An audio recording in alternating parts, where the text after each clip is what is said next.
네, 대선 당시 화제가 됐었던 욕쟁이 할머니의 설렁탕. 경제 살리라고 설렁탕 먹였는데 설렁탕만 먹은 것 같지는 않습니다. 이명박 전 대통령의 구체적인 검찰 진술 내용이 이제 하나씩 나오고 있습니다. 아마도 검찰청 10층 1001호실에서 보낸 시간 대부분은 아니다, 모른다, 심지어 조작이다 라고 말한 시간이 많았던 것 같습니다. 네, 측근들의 진술은 허위라고 했고 검찰이 증거로 제시한 자료에 대해선 조작이라고 맞받아쳤습니다.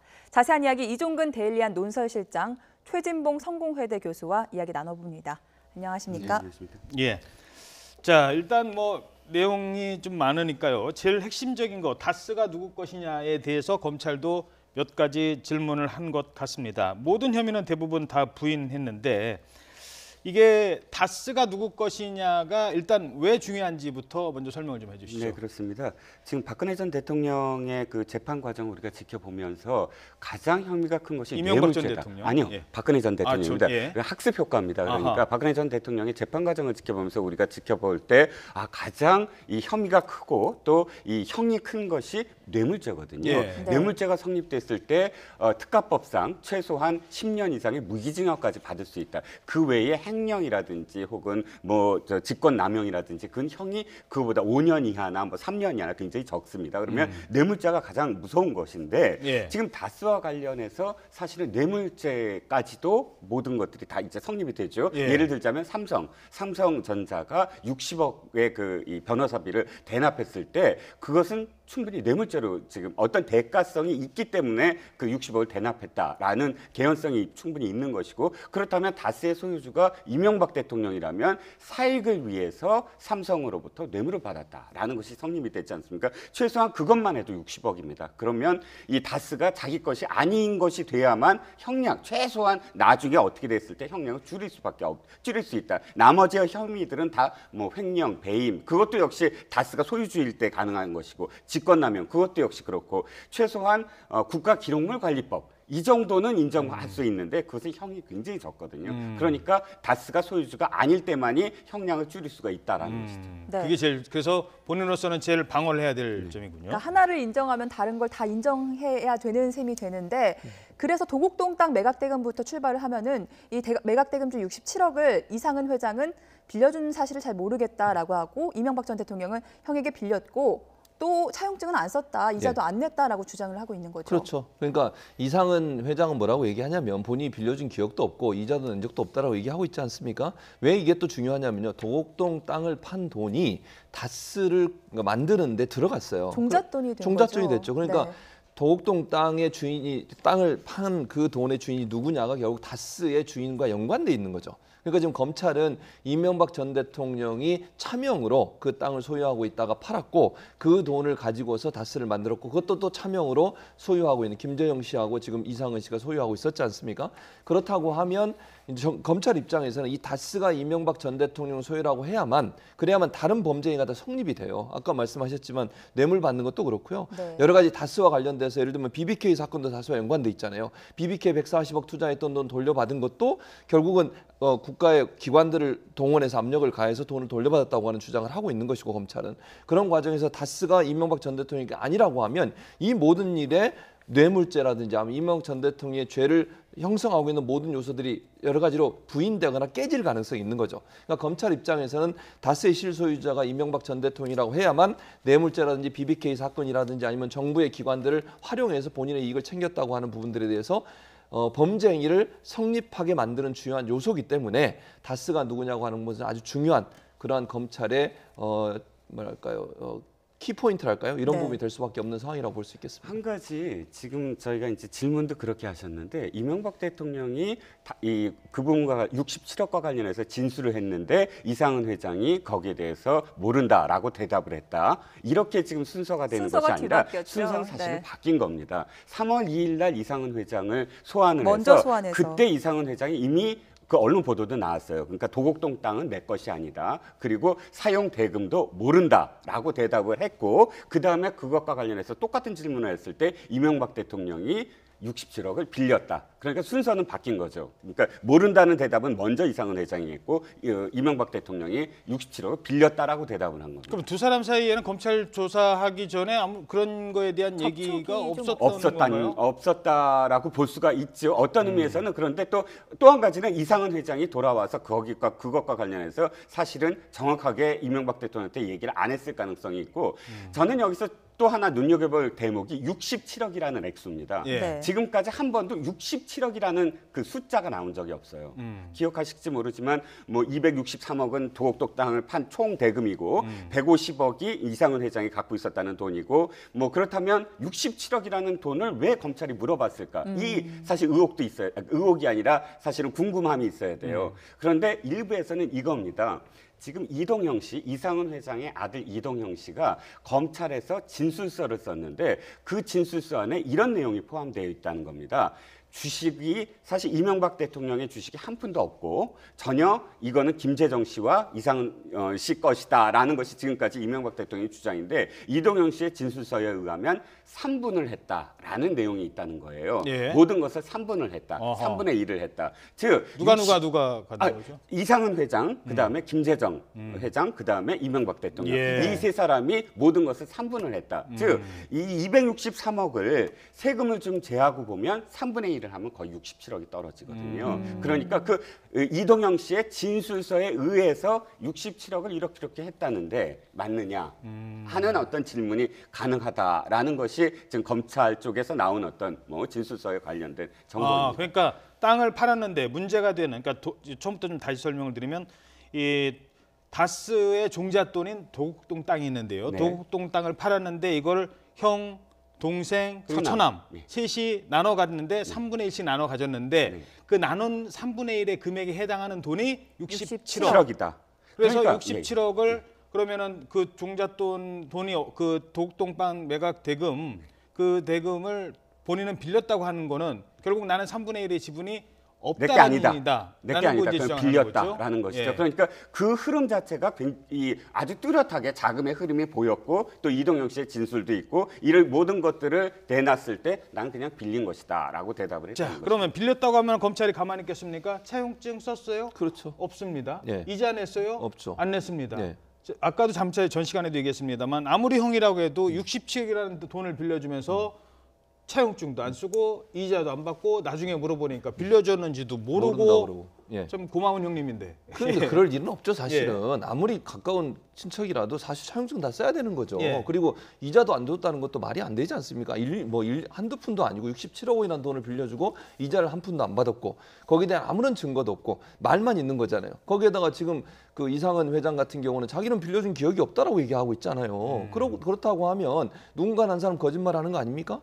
그런 차원에서 본다고 하면 국민들 입장에서는 이명박 전 대통령이 저렇게 얘기하는 게 과연 진실일까 하는 부분에 의문이 생길 수밖에 없는 거죠. 예. 본인이 도곡동 땅의 주인이 아니라는 것을 얘기하고 싶고 그것이 결국 다스의 종잣돈이 됐으니까 다스가 본인께 아니라는 걸 얘기해주기 위해서는 그렇게 얘기할 수밖에 없는 것이고 만약에 이상은 회장이 이명박 전 대통령을 도와주려고 작정을 했다고 하면 그 얘기했겠죠. 내가 빌려준 거 맞습니다. 차용증 없었지만 이자도 안 받기로 했습니다. 그렇게도 얘기 안 하는 거 아니에요 지금. 예. 이런 상황이라고 하면 이명박 전 대통령이 저런 검찰에서 진술 자체는 제가 볼 때 본인의 죄를 덮기 위한 하나의 변명이지 진실성은 거의 없다고 보는 것이 맞을 거라고 봅니다 저는. 네. 형은 왜 모른다고 그랬을까요? 그 부분은 이제 앞으로 어떻게 검찰 수사가 이루어질지 모르는, 그러니까 첫 번째 질문이 형에게 물어봤기 때문에 형은 모른다고 한 거고 네네. 두 번째 질문은 이명박 전 대통령 본인한테 물으니까 본인도 모른다고 못하니까 결국은 빌린 거다 이렇게 얘기를 했다는 네, 건가요? 그런데 첫 번째가 왜 그러냐면 이제 검찰은 모든 증거를 다 갖고 있어요. 어떤 증거냐면 자금의 흐름입니다. 자금의 흐름을 누가 관리를 했냐면 이병모 청계재단 사무국장이 했어요. 예. 그 사람이 무엇을 했냐면 김재정 씨 고인이 된 김재정 씨와 그다음에 이상은 회장의 통장 계좌를 아예 인출하는 그러니까 직접 자기가 그 통장을 관리를 하고 그것을 빼내서 어디론가 썼다. 직접 쓴 사람이거든요. 2012년도에 똑같은 어떤 질문을 받았을 때 이병무 씨는 그건 이상은 회장의 통장이고 이상은 회장의 지시에 따라서 그 돈을 인출을 해서 사용을 했다. 예. 어떤 그 이상은 회장의 지시에 의해서 사용을 했다라고 검찰에 진술을 하거든요. 그런데 지금 이병무 사무국장이 검찰에 피의자 신분으로 이제 소환이 되고 구속이 되면서 진실을 이야기하기 시작한 거죠. 그 흐름에 대해서. 왜냐하면 그 사람이 모든 흐름을 다 아니까. 아는 사람이거든요. 그렇기 예. 때문에 자기는 모른다는 건 사실은 진실일 수가 있죠. 왜냐하면 다 그 흐름이 있는데 이 흐름에 대해서 아느냐? 근데 그거를 자기가 안다 그러면 네. 자기가 직접 다 증언을 해야 되거든요. 그렇네요. 이건 어디에 어떻게 되고 이건 어떻게 되고. 근데 모르니까 모른다고 할 수밖에 없는 것이죠. 예. 네, 이렇게 이명박 전 대통령은 뭐 도곡동 땅 매각 자금부터 차명재산 의혹, 다스 관련 혐의에 대해서 혐의를 모두 전면 부인했다고 전해지는데, 그런데 다스 전 경리팀장이 이명박 전 대통령은 이런 이유 때문에 다스 혐의를 부인할 수밖에 없다는 주장을 하고 나섰습니다. 그 이야기 함께 들어보시죠. 그래서 제가 생각하기에는 이제 다스가 이제 MB 소유가 되면은 그 자회사였던 홍은프레닝 예. 은평 뉴타운 지정에서 이제 건설했던 그런 그 내부 정보를 이용해서 그 수익을 얻었던 그것도 문제가 좀 될 것 같고요. 아. 이제 서울시장 때였으니까 예. 이제 모든 게 시작점은 다스로부터 시작되는 거잖아요. 그렇죠. 지금 핵심 죄인 뇌물죄, 뇌물 혐의는 다스가 MB 거다라는 거에 기초해서 나온 혐의들이거든요. 문제가 되니까 다스는 이제 본인 게 아니다 하고 이제 부인하시는 것 같아요. 조금 전에 말씀하신 그 홍은프레닝은 여러분 혹시 헷갈리시는 분들이 계실까 봐 제가 설명을 해드리자면, 홍은프레닝이라는 곳이 뉴타운 그 건설 계획 나오고 나가지고 그야말로 대박 맞은 회사 아닙니까? 거기에 투자해가지고. 그렇죠. 예. 다스가 이제 그 예. 직접 투자를 못 하니까 서울에 있는 그 부동산 개발회사 그 5천만 원에 인수해가지고 이제 시작된 거죠. 자, 그러니까 이게 그 삼성한테 소송비 대납뿐만 아니라 이미 서울시장 시절 때부터도 다스를 위해서 무언가 특혜가 오갔다는 게 나왔다는 얘기 아니에요? 그렇죠. 그러니까 끊임없이 다스의 여러 가지 일들에 개입을 했다고 하는 게 증거로 나온 것이고요. 네. 또 하나는 지금 홍은 플래닝 얘기했습니다만, 홍은 플래닝은 아까 지금 진술에 나온 것처럼 저 얘기하신 분이 얘기하신 것처럼 5천만 원 정도 이걸 인수를 해요. 근데 은평 뉴타운 개발 사업을 이제 발표를 하지 않습니까? 그리고 나서 이 홍은 플래닝이 거기에서 부동산 개발을 통해서 엄청난 돈을 벌게 되는 거죠. 근데 이것도 결국 다스와 연관돼 있는 것으로 보일 수밖에 없는 것이고, 또 하나는 다스와 관련된 모든 보고들이 일일이 매일 청와대에서 이명박 전 대통령한테 전달이 되고 보고가 됐다는 기록도 청와대 기록에 남아 있어요. 이런 내용으로 본다고 하면 이명박 전 대통령은 사실 다스를 중심으로 해서 경제적 이익을 주기 위한 다양한 형태의 범죄 행위를 했다고 볼 수밖에 없는 것이죠. 홍은 플래닝 같은 경우도 지금 최동영 씨 말에 의하면 그 회사를 5천만 원에 아무것도 정말 부동산 개발 회사로서 능력도 없었고 실적도 없는 회사를 그냥 산 거예요. 싼 값에. 그리고 그걸 이용해서 돈을 벌게 만들었고 거기에 다스가 개입했다고 보는 것이니까, 그래서 결국은 이명박 전 대통령은 다스를 위해서 열심히 대통령 직책을 이용하고 활용했다고 볼 수밖에 없는 것이죠. 서울시장 때부터. 그렇죠. 그러니까 서울시장 때부터 끊임없이 다스의 여러 가지 관련된 사업들, 또 다스가 투자한 사업들에 많은 이익과 이권을 줬다고 하는 것이 많은 어떤 사례들을 통해서 증명되는 상황이라고 볼 수 있겠습니다. 네, 지금 다스 전 경리팀장은 이상은 회장이 이명박 전 대통령이 다스를 만들었다라고 여러 번 말했다고라고도 주장하고 있는데, 얼마나 설득력 있는 주장이라고 보시는지요? 지금 말씀하신 그 경리팀장이 이런 이야기도 했더라고요. 뭐냐면 이동형 씨를 직접 MB가 면접을 봤다. 조카 이동형 씨를. 조카 이동형 씨를. 이동형 네. 씨가 나중에 이제 부사장까지 오르지 않습니까? 예. 그런데 아주 조그마한 중소기업에 다니다가 이 실직을 해서 그대로 실업자인 상황에서 사실 자기 아버지가 회장으로 있는 회사에 취직을 하는데 삼촌한테, 작은아버지한테. 작은 아버지한테 찾아가서 그것도 안 가. 근데 그 당시에 신분이 대통령도 아니고 당선인 신분이었다는 겁니다. 예. 근데 당선인 신분인 시절에 이 경리팀장과 같이 찾아갔을 때 내가 열심히 하겠습니다. 잘해봐라. 라는, 마치 자기가 봤을 때는 뭐 면접을 보는 듯한 그런 어떤 상황이었다라고 또 증언을 검찰에 했다는 것이죠. 예. 그러니까 그만큼 사실은 더 자세한 이야기들이 측근들에 의해서 이미 이 다스의 소유주가 누구 것이냐라는 것이 증거와, 물적 증거와 그다음에 증언들이 굉장히 넘칠 정도로 차고 있기 때문에 지금 이명박 대통령이 모른다로만 이렇게 부인한다고 해서 그것이 언제까지 그렇게 버틸 수가 있을까라는 것은 미지수라는 것입니다. 자, 측근들 얘기를 좀 더 해보도록 하죠. 지금 뭐 경리팀장뿐만 아니라 뭐 자신의 재산 관리를 했던 총무기획관, 제1부속실장 대부분 다 지금 이명박 전 대통령과 측근들이 등을 돌린 상태입니다. 그래서 뭐 지금 이번 싸움은 검찰과 MB의 싸움이 아니라 MB와 측근들의 싸움이다. 이런 얘기까지 나오고 있는 것이죠. 가장 대표적인 게 김백준 전 총무기획관입니다. 지금 여러 사람이 나오고 있습니다만 김백준 전 총무기획관은 대통령이 된 뒤에 뭐 특활비부터 시작해서 온갖 뇌물이 다 이쪽을 통해서 들어갔고 심지어 삼성이 돈 준 것도 소송비 대납한 것도 이쪽을 통해서 들어갔거든요. 그런데 지금 재판을 받고 있는데 김백준 전 총무기획관의 재판 발언이 검찰에 출석한 날, 그러니까 이명박 전 대통령이 검찰에 출석한 날 그날 재판을 받았는데 그렇죠. 그 발언이 모든 진실을 밝히길 바란다고 하고 본인이 직접 나서겠다는 얘기를 꺼냈어요. 그렇죠. 그 말은 결국 모든 진실을 다 밝히겠다는 얘기예요. 그러니까 본인도 모든 걸 명명백백하게 밝히겠다는 거고 이명박 전 대통령에겐 등을 완전히 돌린 거죠. 그러니까 이명박 전 대통령이 했던 모든 본인이 알고 있는 모든 비리를 다 밝히겠다고 얘기를 하고 있어요. 김백준 전 기획관 같은 경우에는요. 삼성이 지금 아까 말씀하신 것처럼 삼성이 대신 변호인단 비용을 대납했다고 하는 기록을 청와대에서 문서로 남겨놓은 사람이에요. 이게 어제 증거로 증거로 검찰에서 이명박 전 대통령을 향해서 들이밀었거든요. 이거 있는데 그랬더니 이명박 전 대통령이 뭐라고 한 줄 아세요? 이 문서 조작된 거라고 그랬습니다. 그럼 청와대에서 만든 문서인데 이게 조작됐다고 하면 이게 과연 정확한 대답일까? 하는 분의 국민들은 의심이 있는 거 아니겠습니까? 영포 빌딩에서 수세 가다가 나온 거예요, 이게. 청와대에서 문서 가지고 나왔었잖아요. 그거 영포 빌딩 지하 창고에 감춰놓던 거 검찰이 압수수색해서 가져왔는데 그중에 일부가 지금 김백준 전 기획관이 기록을 남긴 것이고 그것이 청와대 문서화돼서 남아 있는 것을 그걸 조작됐다고 지금 얘기하고 있는 거 아니겠습니까? 누가 조작했다는 겁니까? 그러니까요. 누가 조작했는지 모르겠어요. 김백준이 조작했다는 기획관이 조작한 것이죠. 왜냐하면 김백준 기획관이 작성한 서류거든요. 근데 그러니까. 이게 김백준 기획관이 조작할 이유가 없지 않습니까? 왜 김백준 기획관이 거기서 조작을 하겠습니까? 그러니까 저희 그 조작을 했다는 얘기는 할 이유가 없다는 얘기 조금 이따 얘기하고요. 그럴까요? 그 얘기를 했다는 것 자체가 예. 자 아니다 얘기할 수 있고요, 모른다 그렇죠. 얘기할 수도 있어요. 그런데 아니다 모른다도 아니고 조작됐다는 거는 김백준 총무기획관한테 내가 지금 당하는 거다. 그렇죠. 거꾸로 그렇게 지금 얘기하는 완전히 거죠. 척을 지는 상황이거든요. 왜냐하면 김백준 기획관이 지금 현재 이명박 전 대통령의 불리한 직원들을 계속 하고 있지 않습니까? 그런 상황이라고 하면 본인도 김백준 전 기획관에 대해서 등을 돌릴 수밖에 없는 상황이죠. 그리고 그걸 부인하기 위해서는 김백준 전 기획관이 말하는 말이 진실이 아니라는 것을 얘기할 수밖에 없는 구조고. 그래서 결국 이명박 전 대통령은 조작이라는 얘기를 하는 것이죠. 그래서 저는 개인적으로는 조작할 이유는 없다고 봅니다. 저는 가장 아픈 대목이 바로 김백준 기획관이 1월 17일 입장 바꾼 거라고 봅니다. 어떤 걸 바꿨냐면 국정원 특활비예요.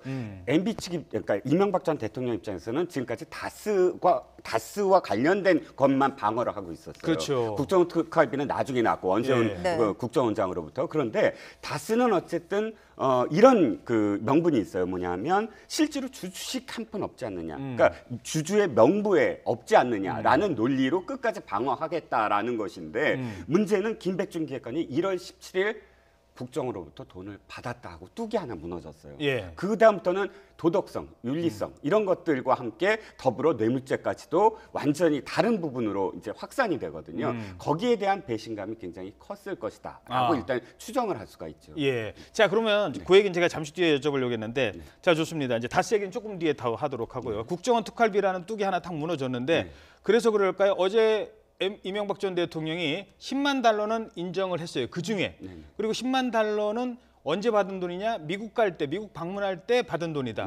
그리고 이 돈은 어디다 썼느냐라고 하니까 이거는 공익을 위해서 썼다라고. 나라를 위해서 썼다라고 얘기를 하고 있거든요. 자 그렇다면 적어도 그 10만 달러는 본인이 떳떳한 거고 뭐 10만 달러만 받은 게 아니니까요. 그렇죠. 그 부분은 언론에서 무슨 뭐 그 돈으로 김윤옥 여사 뭐 가방을 샀네 이런 얘기가 나오니까 이제 그쪽만 인정을 하는 거는 결국 봐라 나 떳떳하지 않느냐 이제 그런 주장을 하기 위한 분석이라는 법적 얘기거든요. 예산 첫 번째는 뭐냐면 모든 것을 다 부인하면 이 재판부에서 이 피의자의 말의 어떤 증언의 신뢰성을 사실 믿을 수가 그러니까 좀 떨어지는데 무엇인가를 인정하게 되면 거기서부터 사실 이 사람이 인정하는 것도 있다. 그렇다면 훨씬 더 판별을 할 때 가만히 된다는 것이죠. 그래서 일부 확실한 것은 인정을 하는 전략이 하나의 어떤 피의자의 전략 중에 하나다라는 측이 있고. 근데 자기한테 유리한 쪽으로. 그러니까 근데 그나마 이것이 어떤 용도가 확실했을 때, 예를 들어서 실제로 내가 이건 안다고 했을 때 그 아는 것이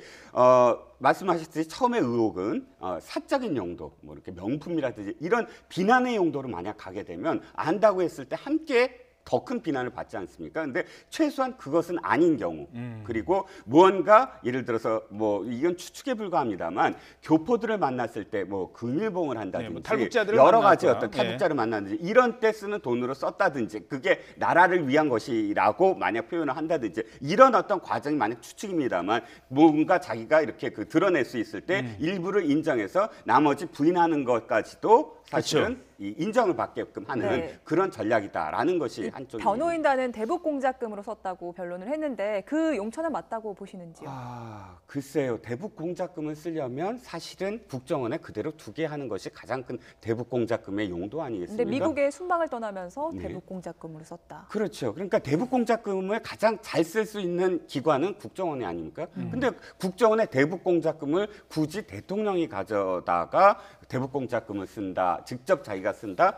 그것은 사실은 그렇게 믿기지 않는 그런 뭐 진술이라고 봅니다. 그 이제 그 얘기를 한 사람은 정확하게는 이제 김희중 전 제1부속실장입니다. 그렇죠. 이제 돈을 건넸다는 예. 거. 근데 역시 김희중 전 부속실장도 지금 이명박 전 대통령과 사실상 그 법적 대결을 벌이고 있는 그런 측면이 있거든요. 본인이 뭐 대신 돈 받아주고 감옥도 갔다 왔는데 뭐 상가 때 오지도 않고 네. 이런저런 개인적인 문제 때문에 그렇죠. 김희중 전 부속실장과 이명박 전 대통령 지금 이 부분은 어떻게 전망하십니까? 그러니까 저도 김의중 전 실장 같은 경우도 상당히 이명박 전 대통령에 대해서 반감이 있는 것으로 알려지고 있어요. 뭐 여러 가지 서운함이 있었겠죠. 물론 김의중 전 실장이 뭐 비리가 있어서 그분이 감옥도 갔다 왔어요. 그리고 이제 그 사이에 이제 자기 아내도 이렇게 사망을 하시게 되고 이런 여러 가지 일들 과정에서 서운함이 있었다라고 정도원 전 의원이 증언을 하고 있으니까 그런 부분이 있다고 보여지고 또 하나는 지금 현재 김의중 전 실장 부속실장 같은 경우도 사실 여러 가지 검찰의 증거를 가지고 있는 부분을 부인해봐야 자기 입장에서도 이게 부인될 수 있는 상황이 아니에요. 지금 여러 가지 증언과 진술들과 증거들을 보면 이명박 전 대통령이 이걸 갖다 썼다고 하는 건 명확하게 나오는 거 아니겠습니까? 줬다고 하는 사람도 있고 김백준 전 기획관도 국정으로 돈 받았다고 하고 근데 본인이 이걸 부인한다고 해서 본인한테 무슨 도움이 되겠습니까? 제가 볼 때는 김의중 전 실장 입장에서도 부인해봐야 별 도움이 안 된다는 판단도 했을 것이고 또 하나는 MB에 대해서 뭔가 좋지 않은 어떤 뭐 감정이랄까 이런 부분이 있는 것도 있을 것 같고요. 또 하나는 이제 그러면 지금 대북 공작금으로 썼다고 하는데 뭐 이 실장님도 얘기했지만 대통령이 순방을 가면서 대북 공작금으로 쓰기 위해서 돈을 받았다? 이걸 어떻게 이해를 해야 되겠습니까 대체? 이거는 뭐 복잡한 계산이나 복잡한 법적 처리의 문제가 아니고 상식으로 생각해 봐야 되는 거 아닙니까? 국정원이 대북 공작하라고 예산이 책정돼 있는 돈이고 그 돈은 국정원이 자체적으로 대북 공작을 위해 쓸 수 있도록 하는 돈인데 그 돈을 대통령한테 줬다는 것도 이해가 안 되는 거예요. 항목이 명확한 거 아니겠습니까? 그 돈이 눈먼 돈도 아니고 아무나 갖다 쓸 수 있는 돈입니까? 대통령이 대북 공작한다고 그거 뭐 마음대로 돈 갖다 쓰려면 국정원의 예산을 왜 항목을 나눕니까? 적어도 이제 이명박 전 대통령 측은 아예 내 주머니에 있는 건 아니다라는 거를 이제 얘기하기 위해서 그런 것 같아요. 그런데 특활비가 10만 달러만 건네간 게 아니잖아요. 그거 아니죠. 그 전체 중에서 요거 하나만 인정을 했고 요거 하나만 제대로 썼다라고 얘기를 한다면 그럼 나머지는 이 얘기가 나오거든요. 이런 걸 거예요. 만약에 이제 대북 공작금이라고 한 이유는 사실 대북 공작이라는 것은 극비 아닙니까? 예. 자기가 이제 나라를 위해서 사실 국익을 위해서 이건 못 밝힌다라고 끝까지 입을 다물 수 있는 이유가 될 수가 있고 그런데 여러 국정원 들어온 돈 중에 이 돈만 좀 달라요. 왜 다르냐면 김용희 여사한테 갔거든요. 다른 부분들은 김용희 여사한테 간 게 아니에요. 일부는 이 청와대 내에서 그 직원들한테 나눠준 돈도 있어요. 2억 중에는. 근데 이 특정에서 사실 이 10만 달러는 김민옥 여사 책상 위에 있었거든요. 그러면 김민옥 여사와 관련된 부분이기 때문에 더 적극적으로 어떤 의미에서는 적극적으로 이건 내가 커버를 해야 되는 게 아니냐라고 나설 가능성이 있다는 그런데 부인 김효옥 여사 다른 혐의도 있고 또 아들 이시영 씨에 대한 의혹도 있는데 여기에 대해서는 나는 모른다라고 선을 그었다고 하더라고요. 그렇죠. 지금 어제 나온 뉴스만 봐도 김민옥 여사가 조선업체로부터 5억을 받은 것으로 또 이팔성 성동조선 성동조선으로부터 5억을 받은 걸로 또 얘기가 나오고 있는 상황이에요.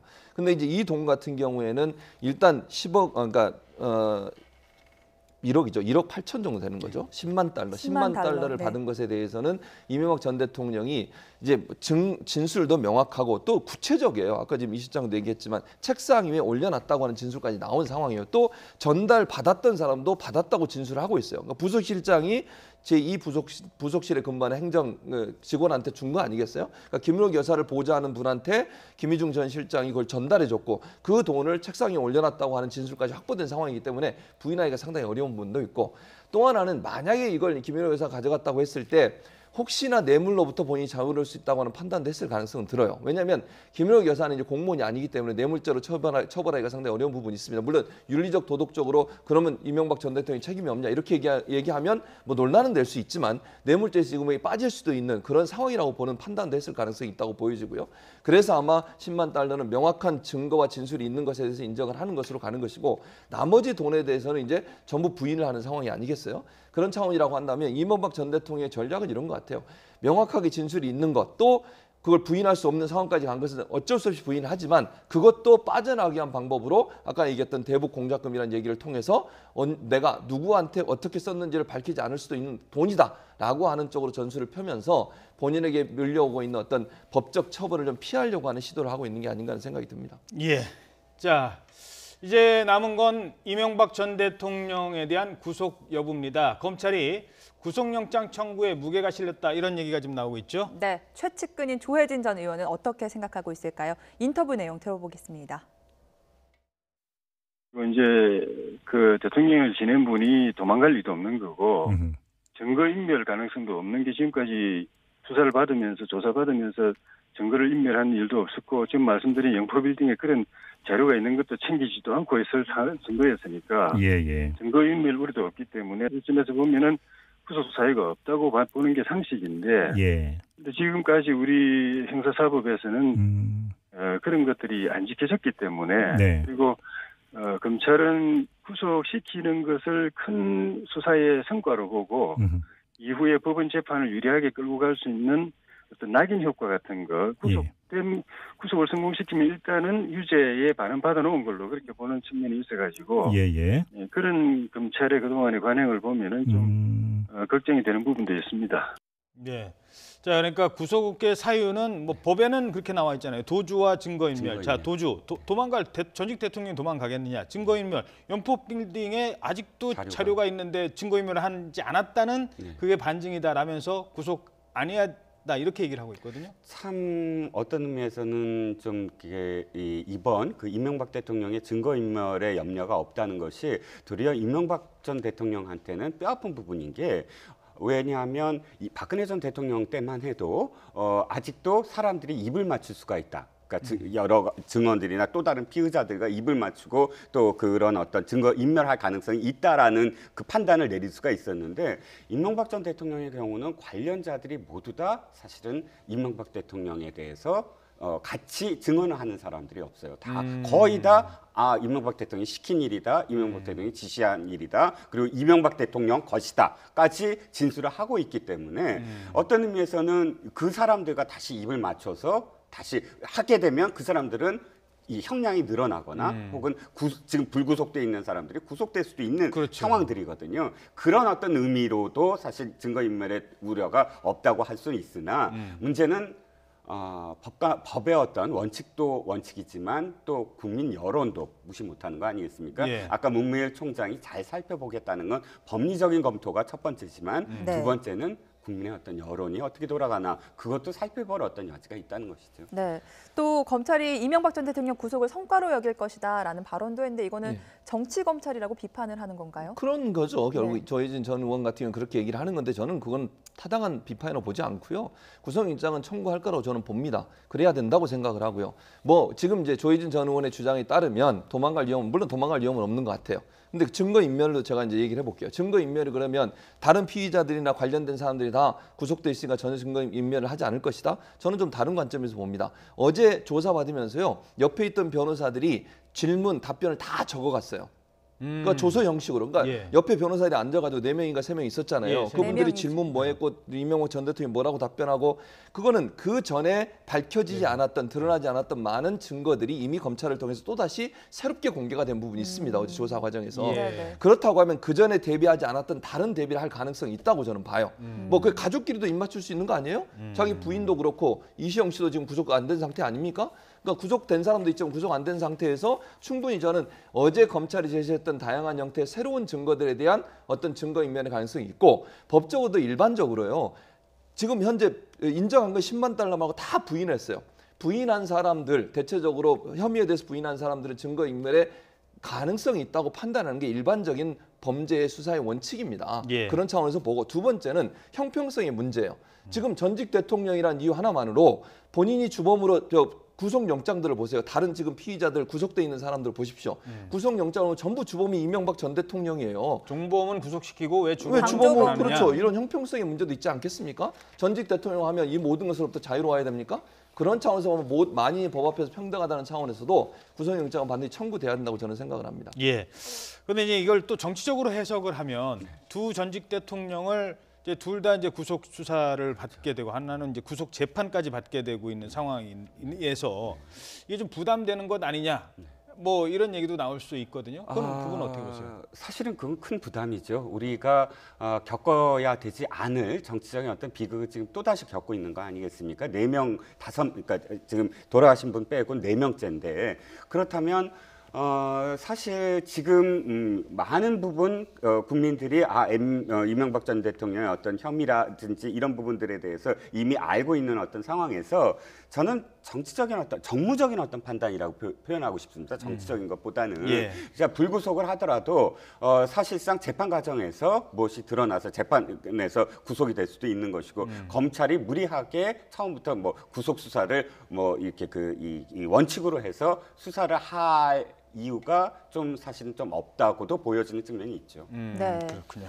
이 문무일 검찰총장이 이제 최종 판단을 내려야 할 텐데 구속영장을 청구하려면 최근 대검 관계자의 말에 따르면은 총장이 담배를 거의 안 피웠는데 담배 피는 횟수가 부쩍 늘었다라고 네. 얘기를 하고 있습니다. 고심이 깊은 것 그렇죠. 같죠. 고심이 깊을 수밖에 없죠. 여러 가지를 고려해야 되는 상황이죠. 총장의 자리라고 하는 것이 물론 뭐 제가 아까도 얘기했지만 법 앞에 모든 사람이 평등하기 때문에 법적 관점에서 일단 처리를 해야 한다고 저는 봐요. 고심하면서도. 그러나 이제 정치적인 상황도 볼 수밖에 없는 구조죠. 검찰총장의 자리라는 것이 그렇고. 그래서 아마 총장 입장에서는 상당히 고심이 되고 부담이 될 걸로 저는 보여집니다. 네. 그러나 이제 중요한 것은 문무일 검찰총장도 그런 얘기 했어요. 수사를 직접 했던 검사들 또 윤석열 지검장 같은 수사에 총지휘를 하고 있는 사람이 어떤 건의를 하냐가 중요하지 않겠습니까? 그 수사에 해본 사람이 내용을 잘 알고 있을 것이고 거기서 수사한 내용들을 근거로 해서 구속영장 청구 여부를 얘기할 것이고요. 저는 문무일 총장이 그 수사 당사자들이 제안한 내용들을 뒤집어 엎거나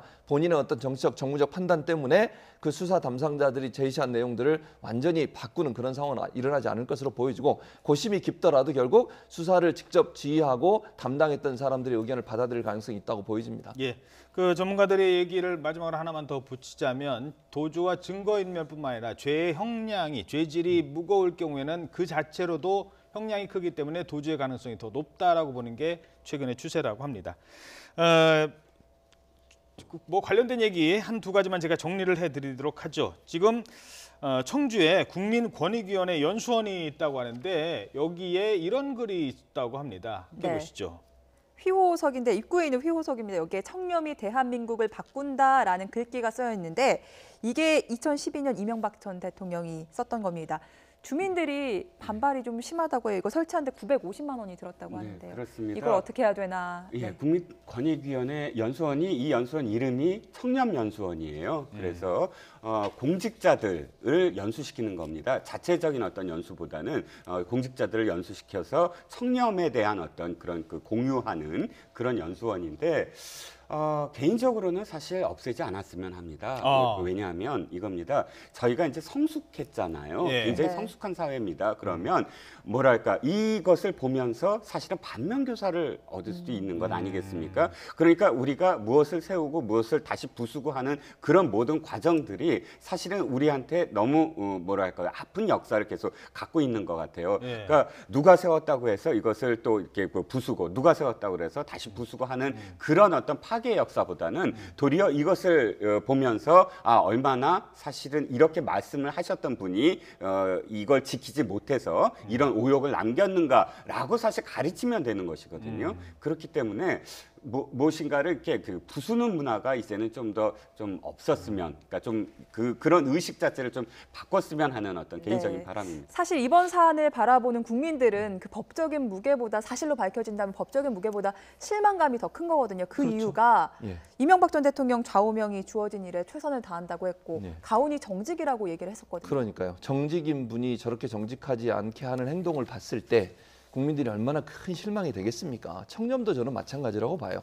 그러니까 청렴 연수원이라고 이름까지 붙여놓고 본인이 그렇게 직접 써놓고 실제 삶에서는 청렴한 삶을 살지 않았지 않습니까? 지금도 저는 그렇게 생각해요. 또 하나는 잘못이 만약에 있다고 하면 본인이 깨끗하게 인정하는 것이 어찌 보면 국민들한테 조금이라도 용서받을 수 있는 길이 될 텐데 지금 모든 범죄 행위에 대해서 본인은 아니라고 주장을 하고 있고 모른다고 주장을 하고 있고 자기에게 지시를 받아서 했다고 하는 사람들을 향해서 도리어 그 사람들이 자기가 살기 위해서 거짓말을 하고 있다고 얘기를 하는 이런 상황이라고 하면 국민들이 볼 때는 저분이 과연 전직 대통령으로서의 했던 분인가 하는 의심이 들 정도고 저는 이제 1차적으로는 아까 실장님 그렇게 얘기했죠. 저거 놔두자고는 저는 없애야 된다고 생각하지만 만약에 놔둬야 된다면 저는 그 옆에다가 반드시 이번 수사가 끝난 이후에 이명박 전 대통령이 어떤 일을 했고 어떤 일 때문에 처벌을 받는지 같이 세워야 돼요. 만약 저걸 기념으로 남기려면. 그냥 저것만 남겨놓으면 절대로 안 되고요. 만약 저걸 역사적으로 우리가 잘못된 반면교사를 삼기 위해서 남겨둬야 한다면 저 옆에 다른 걸 하나 세워서 밑에 그렇죠. 밑에든 옆이든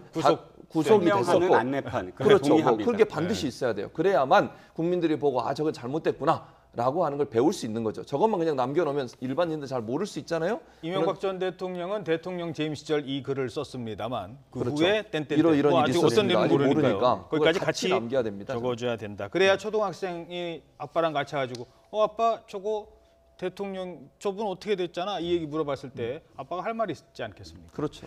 자, 요 정도로 얘기를 하고요. 이번에는 박근혜 정부 앞서 잠깐 말씀하신 박근혜 정부 국정원 특수활동비입니다. 네. 자, 국정원 특수활동비가 아까 이제 지적을 한 겁니다만 박근혜 전 대통령도 다른 혐의, 예를 들어서 블랙리스트와 관련된 거 또는 최순실과 관련된 거 이런 것들은 문고리 3인방조차도 적극적인 방어에 나섭니다. 그러다가 적극적인 방어에 나서지 않는 순간이 있습니다. 바로 국정원에서 돈 받았는데 이거 누가 썼어요? 어디다 썼어요? 나는 안 받았습니다. 그럼 누가 받았죠? 모르겠습니다. 대통령이 어떻게 쓰셨겠죠? 라고 하는 부분에서 이 밑에 있는 사람들의 입장이 달라집니다. 역시 이번 이명박 전 대통령 사건도 국정원 특수활동비가 나오면서 이 밑에서 일했던 사람들의 입장이 달라집니다. 자, 그래서 어제 재판이 열렸는데요. 어제는 준 사람들, 전 국정원장들이 재판을 받았습니다. 네. 그럼 준 사람들은 뭐라고 얘기했을까요? 이렇게 얘기를 하죠. 네, 이병기 전 국정원장의 발언이었습니다. 박근혜 전 대통령에게 준 특수활동비는 제대로 된 국가 운영에 쓸 거라고 생각을 하고 줬는데 그렇지 않아서 유용했기 때문에 난 배신감을 느꼈다라는 발언이었습니다.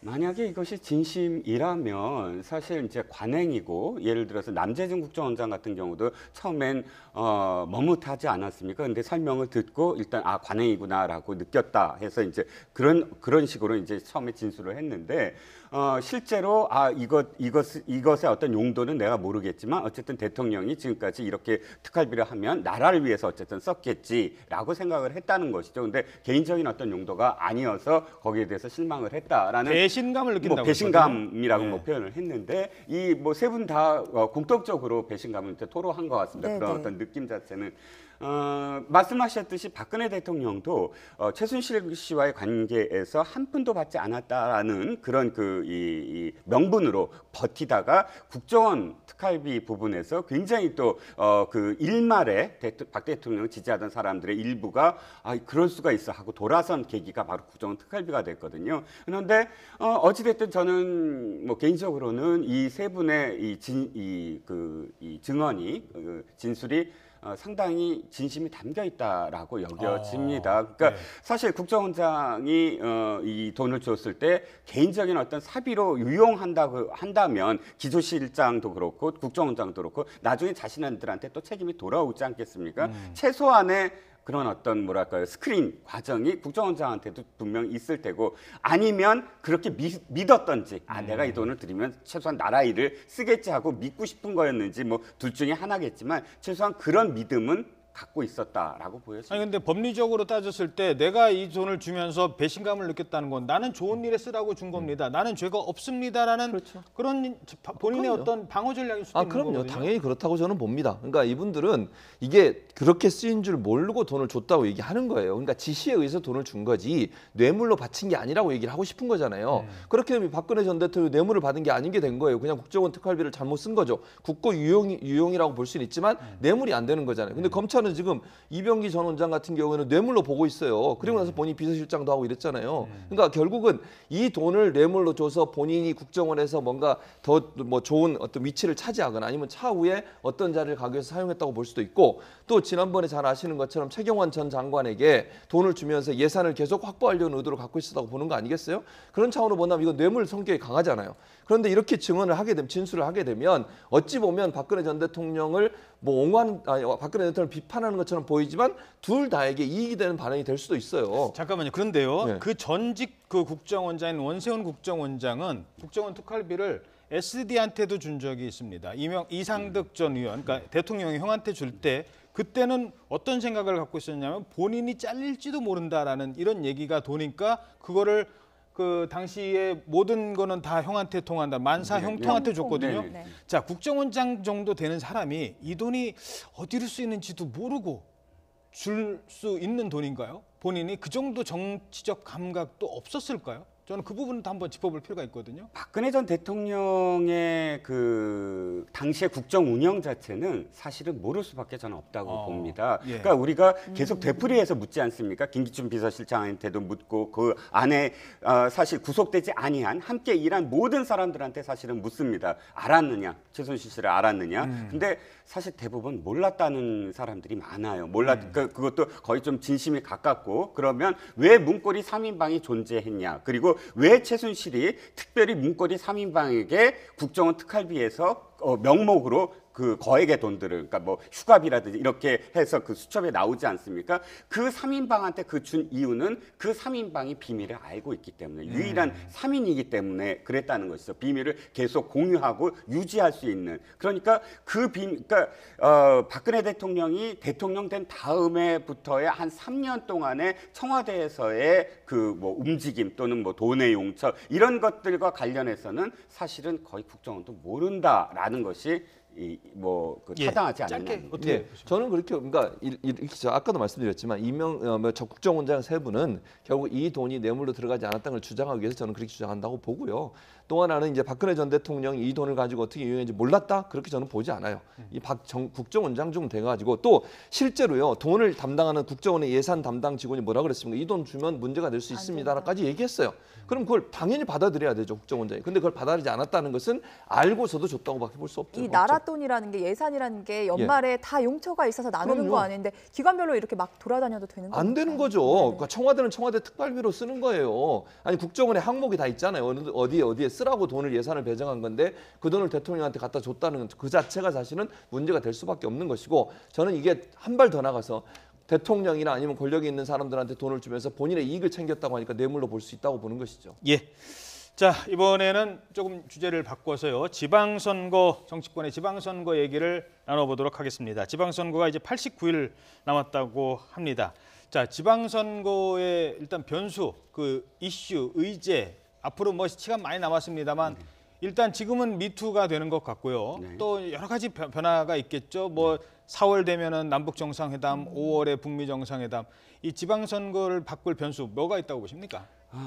저는 겉으로 드러난 것 중에 또 하나가 경제적인 이슈라고 봅니다. 사실은 뭐 적폐청산과 뭐 남북 외교 이런 것들이 맞물려서 대통령의 지지율을 떠받들고 있기는 하나, 경제적인 어떤 부분에서의 만족도, 그러니까 예를 들어서 일자리 창출이라든지 혹은 경제적인 지표라든지 물가라든지 이런 생활에서 실질적으로 피부로 와닿을 수 있거나 혹은 자영업자들의 어떤 상황이라든지 이 총체적으로 경제가 3, 4, 5월 달에 어떻게 지금 느껴질 수 있느냐도 굉장히 중요한 어떤 변수거든요. 지선은 어쨌든 이 중간평가라고 할 수가 있는데, 물론 출범한 지 1년 이내에 지방선거에서는 여당에 유리하다, 집권 여당에 유리하다 이런 어떤 결과가 있긴 하지만 저는 큰 변수가 경제적인 것도 무시 못한다라는 거. 네. 최진봉 교수님. 저는 이제 미투 운동이 가장 중요하죠, 사실은. 누구든요, 지금 현재 후보로 등록하거나 아니면 지방선거를 예비 후보로 뛰고 있는 분들 중에 혹시나 미투 관련해서 문제가 발생하면 뭐 그 자리에서 바로 그냥 그만둬야 되는 상황이에요. 그래서 이 문제가 어디까지 미칠 거냐 하는 부분은 상당히 좀 촉각을 곤두세우고 봐야 되는 부분이라고 보여지고요. 남북회담 당연히 변수가 될 수밖에 없습니다. 그러니까 정부가 어떤 성과를 내느냐가 결국, 물론 정부에 대한 뭐 선거는 아니지만 지방선거 결국 정부에 갖고 있는 이미지나 아니면 대통령의 지지율이 영향을 미칠 수밖에 없는 구조라고 볼 수밖에 없거든요. 예. 그런 차원에서 본다고 하면 개헌이나 남북 문제도 중요한 변수로 떠오를 가능성이 있다고 봅니다. 이 미투 운동 확산으로 더불어민주당이 선거부 준비가 조금 주춤한 사이 자유한국당은 본격적인 선거 준비 체제에 돌입했다고 하는데요. 그제 광역단체장 후보자 면접을 실시했다고 합니다. 면접장 분위기 보고 오겠습니다. 심부름을 착실히 하겠다 이런 생각으로 도지사에 출마했습니다. 경북의 압승을 견인해서 그 여파가 전국적으로 퍼져서 6.13 지방선거에서 우리 자유한국당이 확실한 우위를 점할 수 있도록 우파 중심이 돼서 재통일을 하는 그런 경상북도 만들겠다. 그래서 정말 잘 사는 대한민국을 살리는 그런 경상북도를 만들었다는 각오로 어떻게 보면 TK 그중에도 가장 마지막 경북도를 지키는 어떤 그 보수의 심장으로서 역할을 분명히 하겠다는 말씀을 드리고요.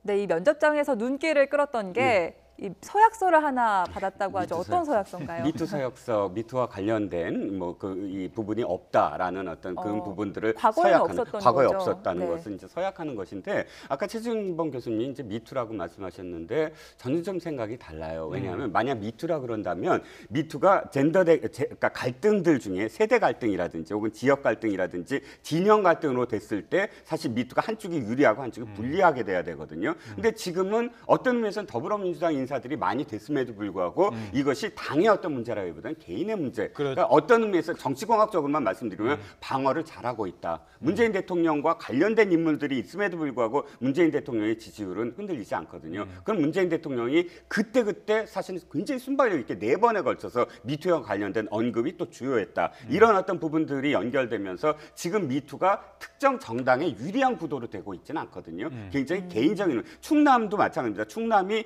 하나의 어떤 지금 뭐 안희정 지사 그렇게 되긴 있지만 이것이 더불어민주당의 그러니까 충남과 관련돼서 어떤 벨트가 형성이 돼서 더불어민주당의 지지도가 떨어지고 있다 이렇게 보이지는 않아서 미투는 전체적인 문제 또는 만약에 이것이 드러나면 개인적인 문제가 되지 당과 당 또는 뭐 젠더 대결이나 혹은 세대 대결이나 지역 대결로 되지는 않을 것 같다라는 그런데 물론 이제 거기에 제가 동의를 합니다만 거기에서 하나만 저 질문 드리면 그럼에도 불구하고 박수현 의원 결국 후보 사퇴해야 되고 정봉주 전 의원도 복당 신청했지만 아마 다 덜커덕 바로 받아들이기는 좀 힘든 측면이 있습니다. 조금 시간을 연기하거나 이제 그럴 수 있겠죠. 그게 뭐냐면 미투에 동조하는 모습을 보여서는 또 안 되거든요. 철저히 차단하는 걸 해야 된다 보니까 결국 그것 자체가 후보들 영입하거나 후보들 선발하는데 영향을 미치는 건 또 사실일 것 같거든요. 네, 분명히 영향을 미치죠. 저는 이게 영향을 미친다는 것이 하나의 어떤 뭐 정당 대결에서 어디가 유리하다, 불리하다 이런 구도가 되지 않는다. 미투는 구도의 어떤 프레임이 되지 않는다는 말씀을 드리는 것이지 그렇죠. 예. 상당히 많은 어떤 그런 이 기준이 된다라는 의미에서는 제가 동의를 하는 것이죠. 그 기왕 얘기 나온 김에 뭐. 지금 그 충남지사 안희정 충남지사 같은 경우는 전 충남지사 같은 경우는 그건 뭐 얘기할 지금 상황이 아닌 것 같아요. 그냥 넘어가죠. 더 이상 얘기할 필요도 없고. 그런데 박수현 전 대변인 같은 경우는 과연 이게 미투인가? 이게 사퇴할 일이었었나라는 의문도 사실 제기되는 것도 사실이에요. 그렇죠. 이게 미투는 아니죠, 사실은. 그러니까 미투 운동은 아니고 이제 불륜에 관련된 문제고 또 이제 하나 더 얘기가 된다면 지금 논란이 되고 있는 거. 물론 박수현 전 대변인은 아니라고 얘기하고 있으니까 그건 진실은 모릅니다, 아무도. 그러나 이제 두 가지 문제가 됐었죠. 그러니까 불륜 문제하고 또 하나는 이제 공천 문제에 있어서 개인적인 사적인 감정이 개입되느냐 안 되느냐 이런 문제가 논란이 됐었기 때문에 이건 미투하고 관계가 없어요. 그런데도 이 문제가 왜 이렇게 강한 영향력과 파괴를 가졌겠습니까? 미투 운동 때문에 이런 거예요. 그러니까 미투와 직접 관련은 없지만 불륜이라고 하는 이슈가 그냥 예전에는 물론 그게 잘했다고 제가 박수를 쳐주거나 그건 아니지만 예전보다 훨씬 더 큰 파괴력을 가지고 박수현 전 대변인이 이걸 출마를 포기할 정도까지의 파괴를 가졌다는 거죠. 그리고 이 문제는 이미 박수현 전 대변인이 그 국회의원 나왔을 때도 논란이 됐던 문제예요. 그때는 그건 넘어갔거든요. 물론 논란이 됐었고 비판도 있었지만 근데 이번에는 왜 이게 이렇게 큰 문제가 됐습니까? 결국 도도하게 이르는 미투 운동의 이 물결이 결국 선거판 전체에 영향을 미친다고 볼 수밖에 없어요. 그런데 당대당의 문제라기보다 개인의 문제라고 하더라도 후보와 연관돼 있고요. 또 그다음에 후보가 한 명이 사퇴하면 판세 전체가 바뀌잖아요. 지금 충남 같은 경우도 박수현 전 대변인이 가장 앞장서 있었고 만약에 사퇴를 안 했으면 어떻게 될지 모르는 상황이에요. 그런데 박수현 전 대변인이 사퇴하면서 결국 자유한국당에서 그 전에 나오려고 생각도 안 했던 분들이 조금씩 나오려고 지금 채비를 갖추고 있잖아요. 예. 그럼 선거 판도에 영향을 미치는 거죠, 이거는. 아하. 그래서 미투 운동이 전체적으로 선거에 큰 영향을 미치는 변수가 됐다는 건 분명한 것 같습니다. 네. 이번 지방선거에서 서울시장 자리도 경쟁이 굉장히 뜨거울 것으로 보이는데 자유한국당에서 이석연 전 법제처장을 전략공천을 추진하고 있다는 얘기가 나오네요. 네, 아마도 자유한국당은 이런 인물을 고르고 싶었을 거예요. 뭐냐면 좀 더 온건하고 합리적이고 좀 품격이 있는, 사실 자유한국당이나 혹은 홍준표 대표가 지금 갖고 있는 어떤 거기에 대해서 보수 세력이 갖고 있는 불만 중에 하나가 좀 품격 문제, 예. 또 너무 극단적이다, 뭐 이런 막말, 뭐 이런 부분들이 연상이 되지 않습니까? 그런데 그렇지 아니한 사람 중에 뭐 고르고 싶다라는 어떤 그 기준에서 사실 이석연 전 법제처장은 탄핵에 찬성한 사람이에요. 박근혜 전 대통령의 탄핵 옳다라고, 헌법도 전문가죠. 그리고 수시로 지금 그 자유한국당을 포함해서 홍준표 대표나 자유한국당을 포함해서 굉장히 보수가 품격이 없다라고 비판했던 사람이에요. 그 사람을 영입을 함으로써 하나의 지금 자유한국당이 이렇게 좀 변하고 있어라는 모습을 좀 보이고 싶었던 것이 하나의 이유고, 두 번째는 박원순 시장을 겨냥했다. 그러니까 이석연 법제처장 같은 경우는 박원순 시장과 함께 시민운동의 쌍두마차였거든요. 한 사람은 참여연대 선두였고 한 사람은 경실련의 선두였고 해서 두 사람이 함께 사실 시민운동의 전체적인 판도를 이끌었던 순간이 있었어요. 어떤 순간에 갈라지냐 하면 낙선운동. 그러니까 왜 시민단체들이 함께 낙선운동을 벌였을 때 그것이 이제 불법으로 이제 나중에 이 처벌을 받지 않습니까? 그때 참여연대는 적극적으로 나섰고 경실련은 그건 불법이다라고 해서 이제 빠지면서 서로 이제 낙선운동의 시각차 때문에 사실은 다른 길을 걷기 시작해서 이석연 법제처장은 이제 뉴라이트까지 전국연합 뉴라이트 쪽 대표까지 이제 가면서 길이 완전히 달라졌지만 네. 어쨌든 그런 어떤 출발점부터 시작을 해서 사실 여러 가지 사항을 고려한 그런 이 추천이 아닌가 싶습니다. 근데 사실 이석연 전 법제처장은 전에도 서울시장 그 전에 나왔었죠. 2011년인가요? 네, 그때도 그렇죠. 보궐선거, 때 서울시장 보궐선거. 나경원 그때 후보와 그러니까 그때 상황이 어땠냐면요. 그때 이제 박원순 서울시장이 산에 있다가 수염 기른 채로 내려와서 그랬죠. 안철수 당시에 박사 만나서 서로 뭐 이렇게 극적인 단일화 할 때 사실 상대당했던 사람입니다. 그러면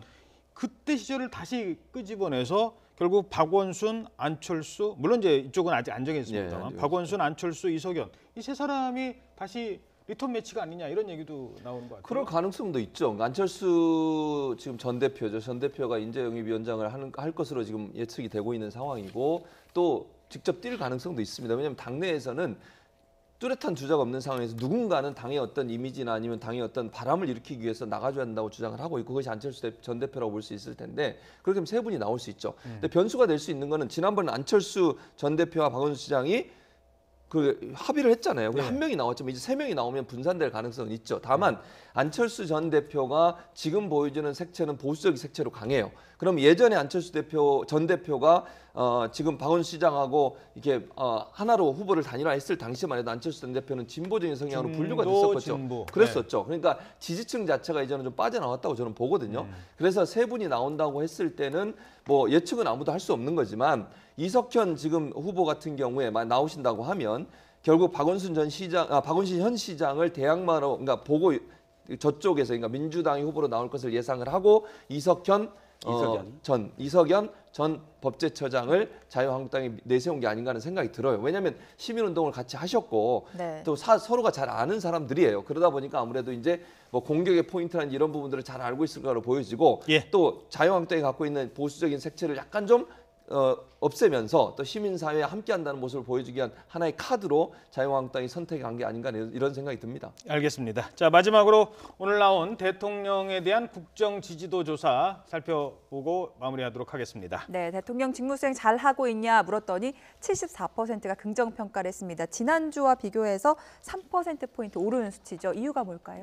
외교죠. 외교 안보 이 부분이 사실 지금 우리가 사실 자주 잊고 있는데 1개월 1개월 전, 2개월 전만 해도 한반도의 위기설이 사실 굉장히 높았어요. 높았고 또 이제 이 미국의 군사적인 어떤 압박 이런 어떤 부분들과 관련해서 불안감이 내재돼 있었거든요. 네. 그 부분이 일단 씻겨졌다는 것에 대해서는 국민들이 굉장히 높이 평가를 하고 있고 또 한 가지는 중도나 보수도 굉장히 문재인 대통령에 대해서 지금 어느 정도 지지를 해야만 74%가 나오지 않습니까? 예. 그 이유는 이 상황 관리를 하고 있다. 그러니까 아주 급격하게 가지 않고 언제나 적절한 시기에 우물가에서 숭늉을 찾지 말아야 된다거나 혹은 남북 관계가 유리그릇 같다거나 이런 어떤 뭔가 좀 상황을 진중하게 이끌어가는 모습 이런 모습들이 중도나 보수의 어떤 의혹을 조금씩 씻겨주는 어떤 작용을 하거든요. 예. 그렇기 때문에 이 74%는 전적으로 외교 안보의 어떤 상황 관리 이 부분이 좀 적용된 것이 아닌가 보입니다. 예. 자, 이번 조사는 갤럽의 조사였고요. 네. 자세한 내용은 중앙선거관리위원회 홈페이지에서도 살펴볼 수 있다는 점 말씀드리겠습니다. 네, 지금까지 두 분과 함께 얘기 나눴습니다. 네, 이종근 데일리안 논설실장, 최진봉 성공회대 교수였습니다. 오늘 말씀 잘 들었습니다. 네.